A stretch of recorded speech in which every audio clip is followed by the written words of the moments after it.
Two of the most iconic voices in golf are back to save the day and ready to entertain Kostis and McCord. Off their rockers. Welcome back to another episode of Kostis and McCord Off Their Rockers, a golf production. I'm Mike Abram, your producer and co-host from the Golf Agency, and we've got a great episode for you today. Peter and Gary have a little clinic they recorded at Terra Vita Golf and Country Club in Scottsdale, Arizona. You'll get to watch Peter go through his fundamentals, fun, informative, and great for your game. His fundamentals of golf, with Gary heckling him a lot, and then the guys go through a little question and answer period. It's a lot of fun. We appreciate your comments. We thank you for subscribing, for watching the show, and make sure to tap that notification bell right below so you never miss an episode of Kostis and McCord Off Their Rockers. Remember, we've got dozens of episodes that are there for you with some great instruction, some fantastic stories, and of course, Peter and Gary doing what they do best. So let's get you out to Scottsdale, Arizona. Peter and Gary with Kostis and McCord Off Their Rockers, a golf production, a great little clinic. Thank you, Mike. Number one, we want to have fun. Thank you for being out here in such cold weather.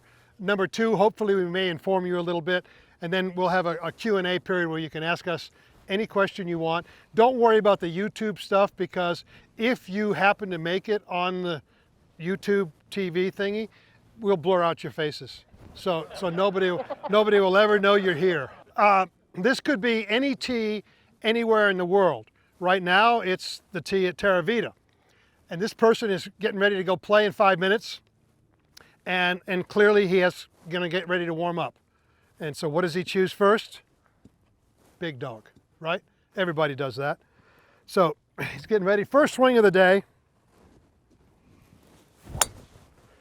Oh no.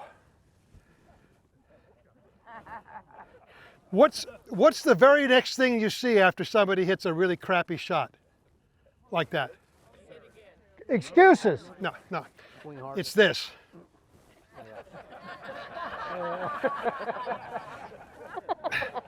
Now they're going to stretch out because they want the whole world to know that it wasn't really their swing, they just weren't loose yet, right? Exactly. Now the pressure's starting to build, because here's the second shot. Oh, I looked up. You moved your head. I looked up.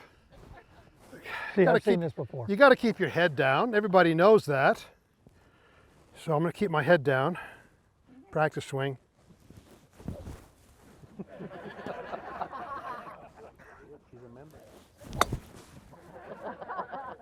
Wind got it. Was that better? No, the wind got it. Wind got it. blowing. So this is a typical warm-up that we see all the time. A, starting with the wrong club. B, not loosening up beforehand. C, thinking wrong thoughts. And here's what happens. Here's what we see in a lot of people.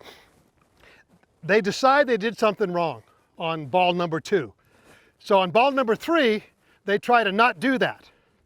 And then whatever they did wrong on ball number 3, they try not to do that on ball number 4. So if they hit 50 balls, they hit them with 49 things they don't want to do. And then they're ready to go play. So we're going to try and dispel a little bit of that. True. We're going to try and have some fun and teach you some of the basic, what I consider to be fundamentals or principles of a decent golf swing. Now, in golf, what is the most cherished commodity in golf when you're playing? A new ball. That's well said. First of all, there is no right answer, because I can decide where we're going to go with this thing, but alcohol's pretty damn good. No, because people don't even put the pencil down anymore. They just walk in and say, I shot 74. So for most people, it's distance. Everybody would pick a number. 20 more yards? 30 more yards? How many would like more distance? 50, you're greedy. Yeah, that's what I figured. Age plus 150. don't cut yourself short. So where does distance come from? I turn my back 1 second, they steal my chair. They say distance comes from the legs, and distance comes from the hips.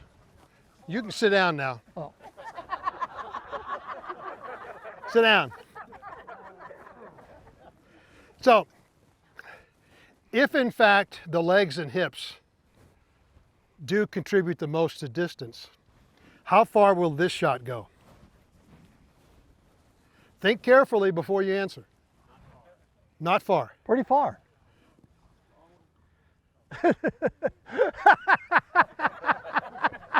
There, write that one down. Hold, you know, write it down so you don't forget that one. So, in reality, this should go farther than normal because I have 6 legs now. Bada boom, we're back here at Thursday nights at 7 o'clock.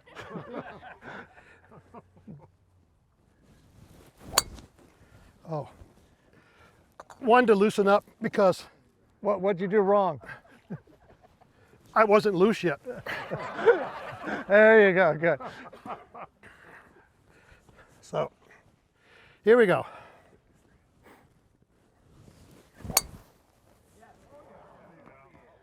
So, they have these in the golf shop. They're for rent.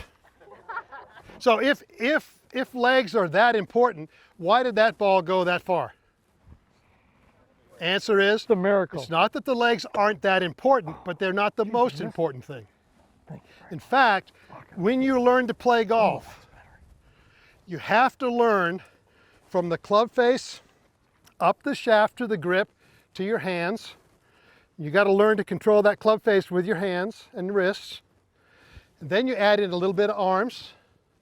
And then when you get a little bit more hands and arms, and eventually your body reacts and you make a full swing. But most of you are playing golf and you haven't trained your hands yet. You haven't trained your arms yet. It's like my 2.5-year-old grandson. He's now starting to learn how to throw stuff. Trust me, he can throw it. He just doesn't know where it's going. It's going everywhere. Because he's got a lot of this going on, but he's got none of this. He doesn't know what to do yet with his hands and wrists.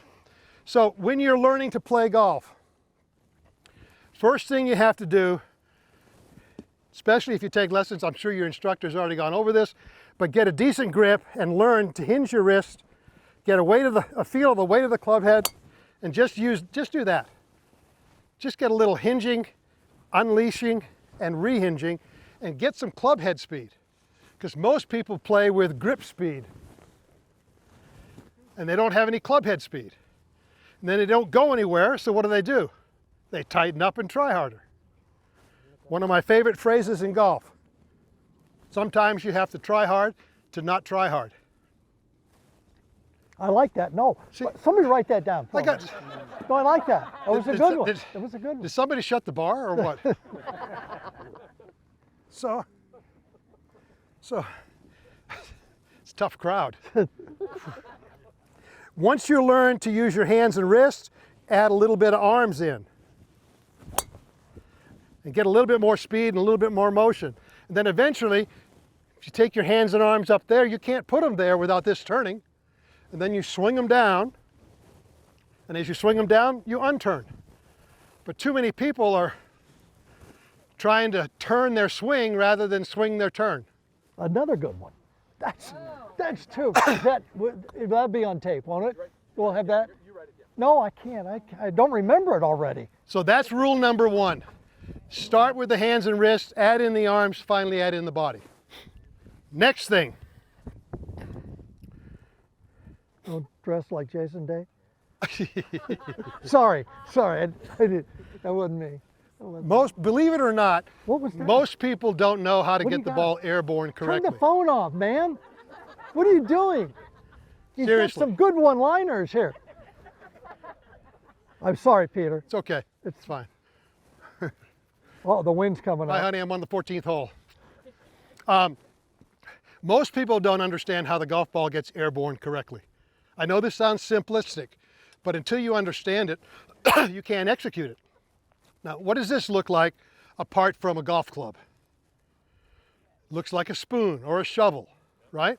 And what do you do with those things? You lift it. You get under and you lift. And that's what most people do with their golf club. They think they're supposed to get under the ball and lift it. And that's why you see so many follow-throughs like this, so many arms pointing out to the right, right? You don't get the ball airborne that way. In fact, if you stop and think about it, if my hand were the ground and this is the ball, and I'm trying to get this club head under that ball precisely at the low point, that's pretty damn hard to do. That's why we hit behind it. That's why we top it, because we're trying to get under and lift. But if I've got this on a gradual downward path, I can catch it at any point on that path and get the ball airborne. And here's what happens. I'll try to do this with my foot. If I just push down on the back of the golf ball, ball popped up in the air. Because what I did was, I got more, I don't need them back. What I did was, I put down pressure on the back of the golf ball, and that down pressure on the back of the ball made the front of the ball go up, and then it literally rolls up the club face, just a skosh. And it's airborne and it's got backspin. So if you don't know that you're supposed to hit down on the golf ball to make it go up in the air, then you're in trouble. So rule number 2, take a small club, use your hands and wrists, hinge, and learn to hit down. No attempt whatsoever to lean back and lift. No attempt whatsoever to help the ball in the air. Hit down.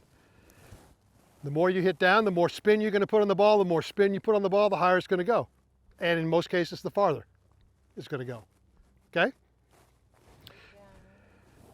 Hit down. Sing it. No, she was singing the song. Come on. Hit down on it. There you go. Atta girl. There we go. Yeah. Hit down on it. Sorry for that interlude. So we got the ball, we got some speed from our hands and arms, so we got some distance. And we just learned how to get the ball up in the air. So we got it up in the air and we got some distance. Now what do we need? Yeah, it'd be nice to find it, right? I don't ask for much, but I'd like to, 18 balls and 18 holes is a very expensive proposition. So we want some consistency. And that comes from learning how to swing the club around your body and out to the target. Now, you can't know where the target is until you learn how to aim to it. Now, what most people do, and this is a Simon Says part of the game. Okay, we'll see how many people are left in the game at the end. I'm assuming you're all right-handed golfers. If you're not, then do this in reverse. Take your right forefinger and point it at a flag out there in the distance, way out there like this. All right? No, I didn't say bring your arm down. I said point it there. Now take your left hand and arm, put it out there parallel and shoulder width. Oh, you're all going to screw up. Okay, shoulder width, parallel and shoulder width. Got to go like that. Okay, your shoulders are this wide. Okay. Parallel. Yeah, so you point there and then put this arm parallel. No, that's not parallel. Shoulder width apart. Here we go. Put your other arm up. There. That's parallel. Okay, got it. All right. Now, what the hell does this have to do with anything? I don't know. Put your hands down. I didn't say Simon Says. What this has to do with is my right hand was the club face. I want that pointed to the target. But my left hand is my body line. You see? Now that's not supposed to point at the target. Now do this for me. Take your left hand. You had to think about it. I'm supposed to be in dry January. Give me one of those vodka things. It's nice. This is the longest you've gone. Take your left hand and point it at the target. Now take your right hand and point it shoulder width apart and parallel. Where's that pointing? Where you aim. Way right. You forget the shoulder width part. All right? So that's what happens when most of you, because I see this all the time, person's getting ready to hit, excuse me, to hit a shot.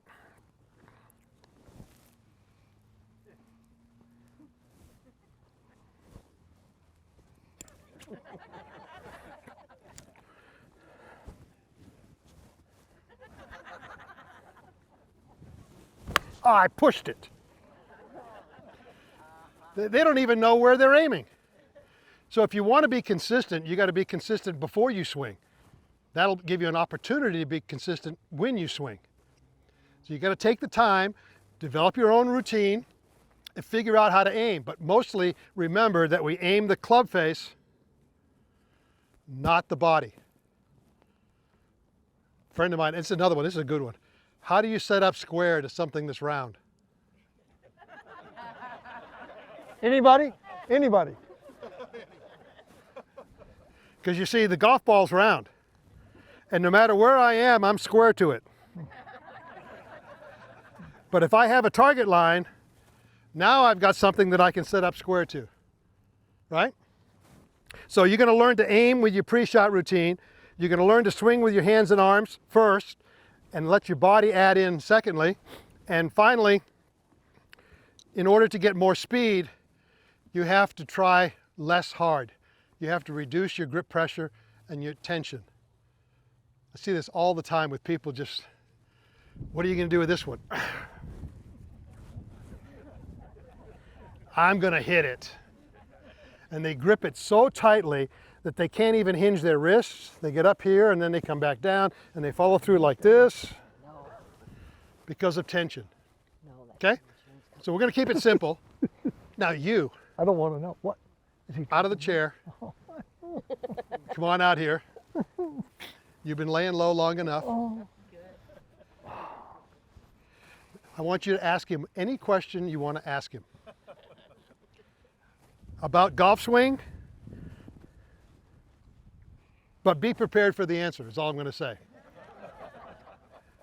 And then we'll get some questions going as to what you would like to see or talk about in terms of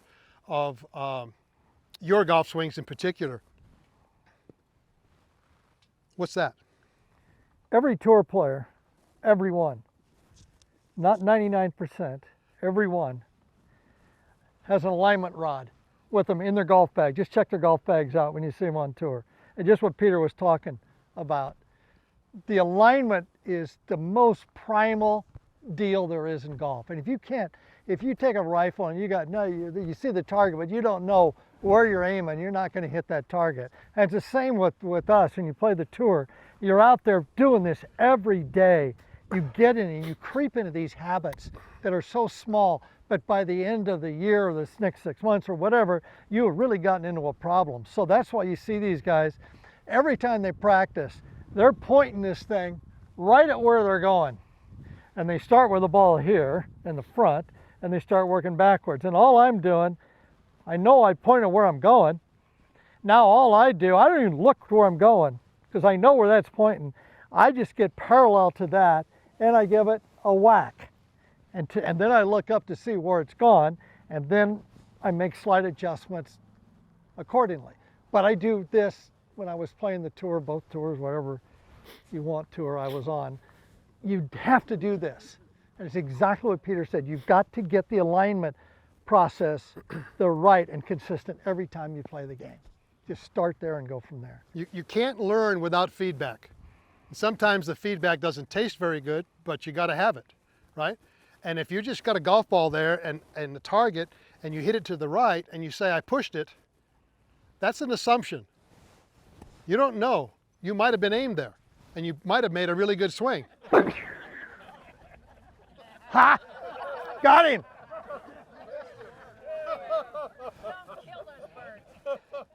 Damn birds. Go ahead. Okay. And this is, again, Peter touched on this. You do this a lot to get speed.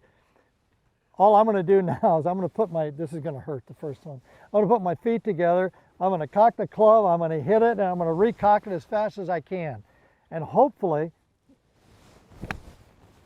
and more times out of not, I can hit it. Just see the divot there is perfect, the alignment. There's a tee right there for you. Fantastic. Yeah, let's look at this divot. It's just, it's a little from the outside in, which you want to do, not out this way. But the ball was there. What? Well, I can hit it out of that too. Any other? A long time. See if I can hit one here. Oh, this is good. You rat bastard, this is gonna hurt. No, same old stuff. It's just automatic. Any questions? Any questions? Anything? I'm lost in my own abilities here. All right, I'm going to give you my 6 quick rules for your golf game, for developing a golf game, or for finding your golf game when you lose it, because we've all lost it. In fact, the first thing that happens after you say, I got it, is where the hell did it go? So these 6 rules, to me, are critically important to helping you with your golf game. Rule number 1, strong grip before weak grip. That means turn both hands clockwise and learn to release the club and learn to hook it. So strong grip first, and now if it's too much hook, you can weaken it a little bit to your own satisfaction, right? Not everybody puts the same amount of hot sauce on their taco. You gotta figure out what's right for you. Strong grip before weak grip. What Gary just did. Feet together before feet apart. Why is that important? Because that'll get you to swing around your body and maintain your balance. If your body gets out of whack, you're going to fall over. That's not going to be pretty. So feet together before feet apart. Number 3, make sure that when you widen your stance out, you want to play with your left heel up, going back, before you play with it down. Now, I don't know what happened. Golf's been played for like 450 years. And for 400 of them, everybody looked like this at the top of their backswing with the left heel off the ground, because it facilitated a better turn, especially as we get older. Then all of a sudden it became fashionable to keep the heel down. I'm not saying you have to keep the heel up or down, but I'm saying if you don't learn how to lift your heel, transfer your weight, replant your heel and transfer your weight before you play with your heel down, you're not going to play well with your heel down. Okay? Now we've got small swings before big swings. This is what I said in the beginning. So you're going to start off small swings. I mean, that's a shot that you're going to need on the golf course anyhow. So while you're warming up for your full swing and getting a feel for your small swing, you're actually practicing a shot you're going to use, right? And then slow swings before fast swings. So what happens is when you get your swing full size, do it slowly before you decide to do it aggressively. If you can't do it slowly, if you can't keep your car on the road 30 miles an hour, going 90 miles an hour, it's not going to help things. Right?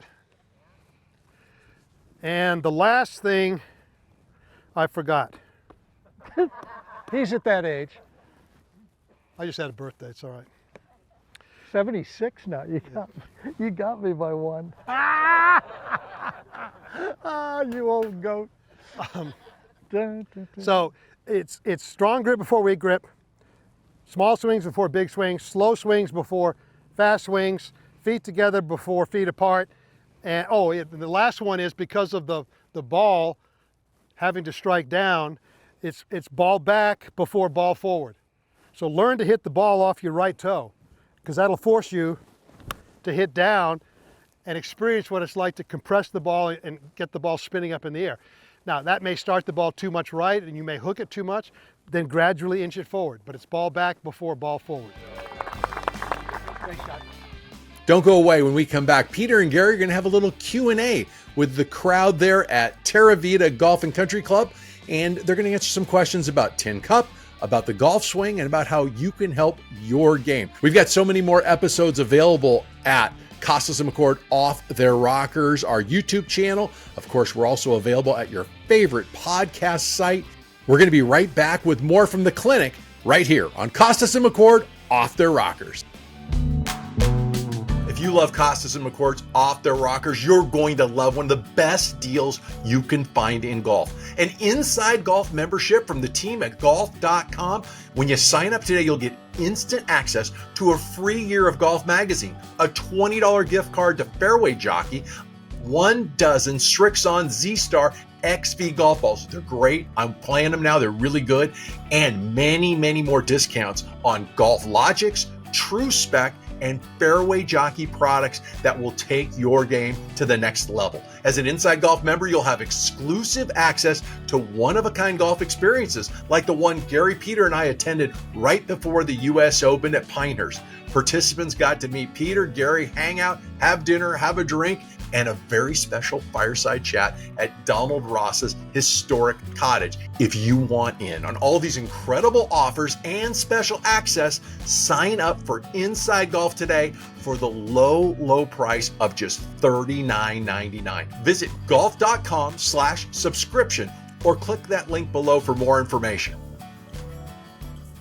Visit our website, KostisMcCord.com. Subscribe to our YouTube channel or podcast, and follow us on social media at Kostis McCord Off Their Rockers. Hello, friends. It's Jim Nance of CBS Sports, and I urge you to like and subscribe my brothers, Kostis and McCord, Off Their Rockers right now. You'll enjoy it. Now let's get back to Kostis and McCord Off Their Rockers with Peter and Gary. He wants to know if you really hit it Are you through the dining room. Are you referring to the movie? That, I'll make a long story really long. That was something I did at it was in Pensacola. It was the last term of the year. There was a rain out, and we were in a condo. Pensacola Open, and we were in a condo. It was me, Ed Sneed, Bill Calfee, and John Schroeder. And we were playing gin because the golf tournament was rained out and it was pouring down rain. And we were in Florida, so there was a canal there. And we were gambling and everything. And I go back in the back, take a leak. And I came back out and I look out through the hallway, down the hallway, out to the living room, sliding glass doors. There was a little lawn, and then there was a marina there, and this pelican landed on a post. And the post was about where the flag is right there. So we're all gambling, and we're sitting there, and my golf clubs are there, because we have our golf clubs inside. And I looked, I said, hey guys, give me 10 shots, I bet I can knock that pelican off his perch from the back bedroom. Well, when you've got nothing to do and you've been in the room for 8 hours, you'll do anything. So they all look and they go, on. So I put up, I think it was 150 bucks I put up. They put up 150 in 10 shots. Now the first thing you do when you try this shot is you've got golf balls, and now you've got to look at a ball that's going to go down a hallway, narrow hallway, over the couch, and then I had to put the sliding glass doors back, and I've got a gap of about 10 feet. And then it's got to go through there, and then it's got to go over the railing, and then out over the wharf to that thing. So that's all going through your mind. And the last thing you're going through your mind, you're in a condo. Actually, the first thing that should go through your mind is do this at someone else's home. Okay? My next prudent point was, this is someone else's home, and I'm going to have to hit down on something, and if I tear that carpet, it's much more money than I have at the moment, because this was a long time ago in my career. So I looked, and the featured club at this point was a back foot hold-on 4-iron punch cut. So basically, I had to open it up, and the first thing I'm looking at is this hallway is narrow, and there's no way. And then the second thing was, the couch is okay if you hit the couch. If I hit one of those big sliding glass windows, money. My God. Especially if I take a divot, that's a cost here and then a cost there. So I got up, and this arguably is the best shot I've ever hit in my life, okay? and my career Which wasn't speaks much. volumes. Yes. Coincidentally, yes. I actually know him. See, I So the told you. ball has got to be played back with a 4-iron, and then you get right here, and as soon as I'm coming down, I'm leaning this shaft because I got to hit it low, and I got to turn it a little bit that way, and you got to hold on. As soon as you make contact, it's got to come up because you don't want to take a divot. So that's going through my mind. So I said, all right, here we go. Fire in the hole. One guy, Calfee, went in the bathtub. He jumped in the bath. If this ball starts banging around with a 4-iron, God knows who's going to get hurt. And this is, honest to God, this is the truth, and this is how they wrote it in the movie. So I got in there and I hit this 4-iron. As soon as I hit it, I stopped it like this and then let this elbow come this way a little bit to hold this down, to bring it up in the air like a hockey shot, like this. Boom! But I had to hit it. It went boom! And I looked up and it just about hit the wall on the left-hand side. And you flinch as soon as you hit it. And then I went like that. There was a, right by the couch, there was a light there, and I moved that to the side. I got to do that. And then it's going towards the sliding glass, and it cut. And then it went over the railing, first shot. And I look, and this son of a bitch is going right at this damn bird. And I'm sitting there now. Calfee jumps out of the bathtub. There's two guys in the kitchen. They came out, so we're all looking like this. It went over this pelican's head about that far. And the pelican flew, first shot from the back bedroom. Ron Shelton, no, it was a hell of a shot, I gotta admit. I have no clue who wrote about this, but it was in a magazine. I sure didn't tell anybody about it. And Ron Shelton read it and he wrote it into that scene in the movie. So if that's your question, if not, it was a long-winded answer. I cannot wait to see what the second question is going to be. Yes, I did say bikini wax. Okay, let's go to the third question. Real question. No, that was a real question. Show you how to train your hands. That's a good one. That is a good one. Okay, here's a very simple way of doing it. I'm going to put a golf ball, well, I'll come over here so you can see it. I'm going to put a golf ball down, and I've got a 7-iron, and I'm going to put a tee in my grip. Now, if your grip doesn't have a hole in the end of it, don't try this. Make one. Just saying. I've had people. Anyway, so I'm going to grip the club. I prefer to grip it more towards the fingers, so this heel pad is more on top, because that lets me work my hands and wrists easier. Assuming you have a decent grip. Doesn't have to be perfect, just decent. Then what you want to learn to do, and you just do this in practice, as you go back, you cock your wrists and you point that tee at that golf ball. So you're going to go back, point the tee at the ball, release the club head, and then point the tee back to where the ball was. So you learn hinge, release, rehinge. Now you don't want to do this. You don't want to do this. Once you get here and you release it, you don't want to do this. So it's just tee and re-tee. Practice that over and over and over again. Let your body rotate a little bit with it. That's the simplest drill in the world to teach you how to hinge, unhinge, and rehinge your hands. Okay? You're welcome. See, I got applause. What do they know? But you got laughter. Next question. How to hit a draw. This is I got a great story about this one.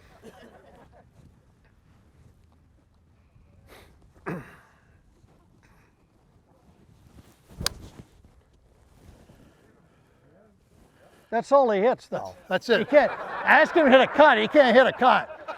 So that's a moot point right there. That's it. Yeah. This is actually a great story. Years ago, when I was working with Golf Digest golf schools, we had these VIP schools, which was a reduced number of students, low handicap. They paid a lot of cash, and we would go out and help them. And my cart partner for 3 days a week during these golf schools was a guy, the name you possibly would remember. His name is Sam Snead. And so we're out there at a low handicap school, and the guy asked Sam is talking with the 3-iron, we're at Pinehurst, and he said, look, all your clubs just don't go 1 yardage. You can make them go different yardages. And he's got a 3-iron, and we were about 200 yards from the middle of the green, and he says, watch. And he hits a high fade with a 3-iron, and it lands short right on the right front part of the green. And then he hits a big high draw, lands in the back corner, goes to the back of the green. And then he hits the high straight 3-iron that lands flag high in the middle of the green. He goes, see, I made my 3-iron go 25 yards difference in distance by shaping my shot. And so this one guy goes, but how did you get the ball to stop? I can't get my ball to stop like that. And so Sam goes, well, I'm going to show you one more time. So Sam hits one more 3-iron, up on the green, 1 hop, stop. And the guy goes, oh, I know you can do it, but how can I do it? Sam goes, pay attention. I'm going to show you one last time. He hits the 5th 3-iron, up on the green, and the guy goes, that doesn't help me. I know you can do it. You're one of the greatest players ever. I want to know how I can do it. Now Sam's getting visibly frustrated because Sam is an artist. He demonstrates. He doesn't talk a lot. So he says to the guy, he goes, how far do you hit your 3-iron anyway? And the guy goes, about 150. Sam goes, what the hell do you want it to stop for?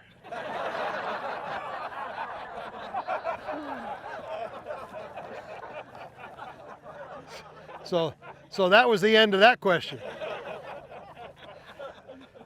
All right, if you want to draw the ball, you have to be able, there's 2 ways of looking at it. You want your path to the right of where the club face is looking, or you want your club face left of where the path is traveling. They're one and the same, just different approaches, right? So what you have to learn to do is to develop a swing path out to the right. Now that can be from just aiming there or swinging there, and then the club face is closed to that path. Now in order to do that, you got to let the toe pass the heel. And if you're back to scooping and lifting, you're never going to have that shot. So it's a matter of combining the path and the club face to hit the draw. And by the way, draws curve on the way down. Fades curve on the way down. Hooks and slices start curving on the way up. When they start curving on the way up, you're in trouble. Just saying, okay? It's like a guy says, he hits this shot. Oh, what a fade. He sliced it 30 yards and called it a fade. Time for 1 or 2 last questions. Yes? Get cold. They're quite firm. How do we increase backspin? Have you been listening to this clinic? Perfect example. A good player, like when I was making fun of Gary hitting that one shot a little heavy, and I put the ball there. A good player is not afraid of that, because a good player knows that he's going to strike down on the golf ball and get it up and out of there with spin. A poor player is scared as hell of that because there's nothing to get under. The ball's already down, right? So if you want to learn how to get the ball to stop on these greens, you have to learn how to hinge your wrist and strike down. There she goes again. You got to strike down, and that really is the key to it. And you can also, the greens in the springtime or the summertime or the early fall aren't going to be this firm. So you might even consider going to a different golf ball in the wintertime. A little bit of a softer, higher spinning golf ball. Because when you play, especially in the mornings here and it's cold and you don't have much spin on your golf ball to start with, you're going to get even less. So you may want to experiment with that. But the key to getting the ball to hit these greens and have enough spin to stay on them is striking down. Okay?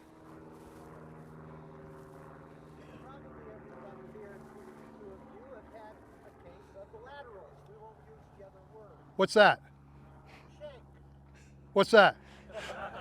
Have you had one of those? No. I'd hit them, but I don't know what it is. Whether it's on the range or out in the golf course, get a quick fix.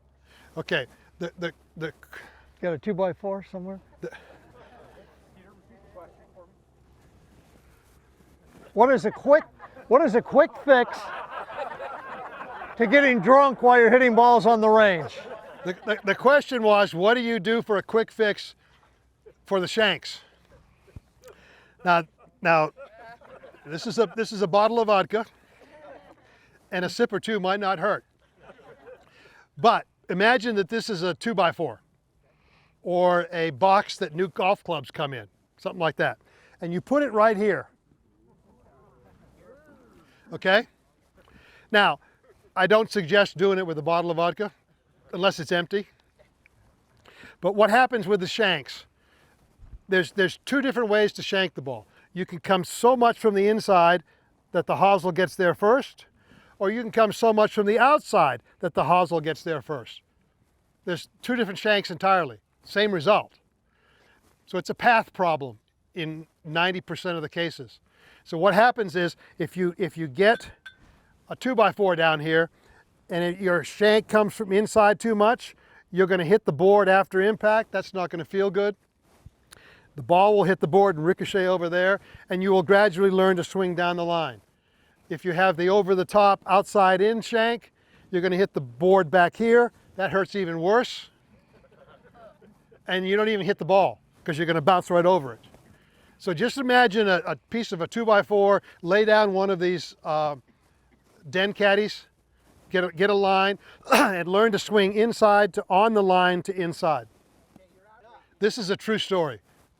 God is my witness, this is a true story. I had a guy come to me with a full-blown case of the laterals and did this with him. And I mean, he literally could not finish a round of golf. He lost all of his golf balls and shanked him out of play. And then he comes in after the lesson and shows me his card. And he shot 75, not one shank. I go, whoa, that's pretty good. What the hell? And one of his playing partners comes in and goes, yeah, the son of a bitch cheated. I go, what do you mean? Well, he took your lesson and he took his golf cart and he drove his golf cart right up here so the left front wheel was right there.